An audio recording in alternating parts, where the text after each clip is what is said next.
செல்வி, எனக்கு ஒரு கனவு வந்தது. யமன் வந்து என்னை வான்னு கூப்பிட்டுட்டு இருக்காரு. என்னது? நான் செத்துருவேனா? என்ன ஆச்சு இப்போ? பயப்படாதீங்க. உங்களுக்கு ஒன்றும் ஆகாது. உங்க ஆயுசுல ஒரு பிரச்சனையும் இல்ல. அல்சூர்ல இருக்கிற அம்மன் கோயிலுக்கு போயிட்டு உங்க பேர்ல ஒரு அர்ச்சனை பண்ணிட்டு போங்க. உங்களுக்கு ஒன்றும் ஆகாது. ஏங்க, நான் சொல்றது சரிதானே? கோயிலுக்கு போய் சாமியை கும்பிட்டு உங்க வேலைய பாருங்க. என்ன இன்னும் யோசிச்சுட்டே இருக்கீங்க? கோ கோயிலுக்கு போறதுக்குள்ள எனக்கு ஏதாவது ஆயிடுச்சுன்னா? ஐயோ சாமி, இந்த உலகத்துல இருக்கிற 100 கோடி ஜனங்க மத்தியில உங்களை மட்டும் கை நீட்டி கூப்பிட்டாரா? ஆமா.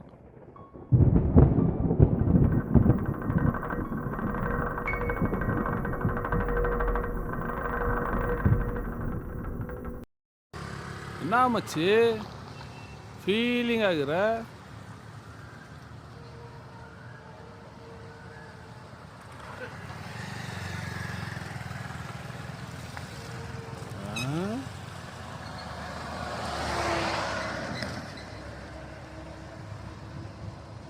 மச்சி, போலீஸ் கிட்ட மாட்டினா என்னடா பண்ணுவேன்? முடிஞ்சா எஸ்கேப் ஆவேன், இல்லைன்னா சரண்டர் ஆவேன். அப்போ எமன்கிட்ட மாட்டினா என்னடா பண்ணுவேன்? யமுனா? இப்போ ஏன்டா யமுனை கூப்பிடுற? இல்லை மச்சி, என் கனவுல வந்து நீ வான்னு கூப்பிட்டாரு. என்ன நடக்க போகுதுன்னு தெரியல, பயமா இருக்கு. சேட்டா 2 டீ. என்னப்பா, என்ன அர்ஜென்ட்? எங்கேருந்து ஸ்டார்ட் பண்ணுறது? ஸ்டார்டிங் ட்ரபிளா? இல்லைண்ணா, இல்லை. என் கனவுல திருவள்ளுவர் வந்திருந்தாருண்ணா. திருவள்ளுவரா? யாரு? நம்ம திருக்குறள் திருவள்ளுவரா? ஆமாண்ணா, அவர்தாண்ணா. என்னப்பா சொன்னார் கனவுல வந்து? என்ன அடிச்சிட்டாருண்ணா. ஏன்டா அடிச்சாரு? அவர் குரல் எதுனா தப்பா சொன்னியா? இல்லைண்ணா, அதுக்கு இல்லைண்ணா. இன்னும் எதுக்குடா அடிச்சாரு? சொல்கிற கேளுங்கண்ணா. பெங்களூர் வந்த உனக்கு என்னை வந்து பார்க்கணுன்னு தோணலையா அப்படின்னு சொல்லி அடிச்சிட்டாருண்ணா. ம், நான் போய் சொல்லண்ணா, என்னை நம்புண்ணா. என்னை அவர்கிட்ட கூப்பிட்டு போறீங்களாண்ணா? ப்ளீஸ்ண்ணா, ப்ளீஸ். சரி, நம்ம அப்புறம் போலாம். அண்ணே புரிஞ்சுக்கங்க அண்ணே, திருவள்ளுவர் எவ்வளோ பெரியோர்னு தெரியும் இல்லை? ஆமா, அவர் ஏன் கனவுல வந்து கூப்பிட்டுருக்கிறாரு. சரி, புரியுது. அவர் எனக்கு ஏதோ சொல்ல வராருண்ணா.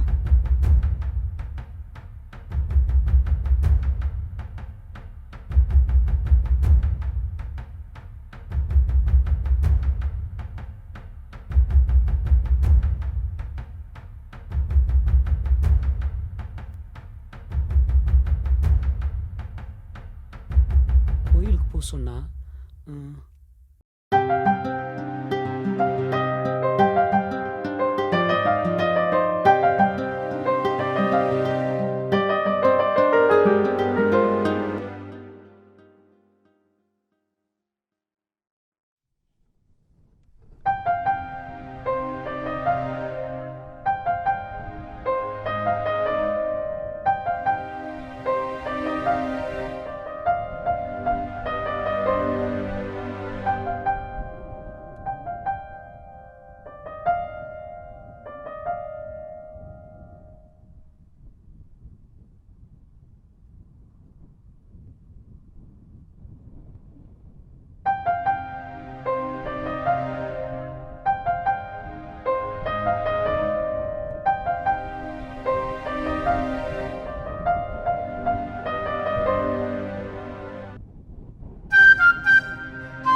To my show viewers. இப்போ நம்ம எங்கே இருக்கிறோம்னா பெங்களூரில் இருக்கிற திருவள்ளுவரை பார்க்க வந்திருக்கிறோம். ஸோ இன்னைக்கு நம்மளுக்கு என்ன டாபிக் கிடைக்குதுன்னு பார்க்கலாம் வாங்க.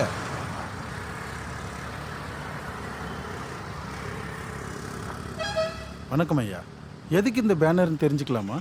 இந்த பேனர் ஆக்சுவலி அங்கே இருந்துச்சு. என்ன விஷயம்னா, ஒரு வாலிபமான பொண்ணும் பையனும் இந்த பேனரை அங்கே கட்டியிருந்தாங்க. அது அங்கே இருக்கிறது எனக்கு சரின்னு படலை. அதனால் அதை நான் எடுத்து இங்கே கட்டினேன். இதனால ஜாஸ்தி ஆக்சிடென்ட் ஆகிருக்குது நானும் பார்த்துருக்குறேன். இந்த பேனர் இங்கே இருந்தால் எல்லாரும் தெரிஞ்சுக்கிட்டுன்னு எடுத்துகிட்டு வந்து கட்டியிருக்கு. ஓ, ஓகே ஓகே. ஆமாங்க, இது ஒரு முக்கியமான விஷயம்தான். ரோட்டில் விழுந்திருக்கிற சில பிளாஸ்டிக் பாட்டில்னால விபத்துகளுக்கு நிறைய காரணமாக இருக்குது. அதனால ஒரு சில உயிரிழப்புகள் பதிவாயிருக்கு. நானும் ஒரு சில விபத்துகளை பார்த்துருக்கேன். ரொம்ப கஷ்டமா இருக்கு. மக்களோட அலட்சியத்தினால தெரிஞ்சும் தெரியாத செய்யற சதின்னு தோணுது. நம்மளை சுத்தி இந்த மாதிரி தப்புகளை நடக்காம பார்த்துக்கலாம். ஓகே.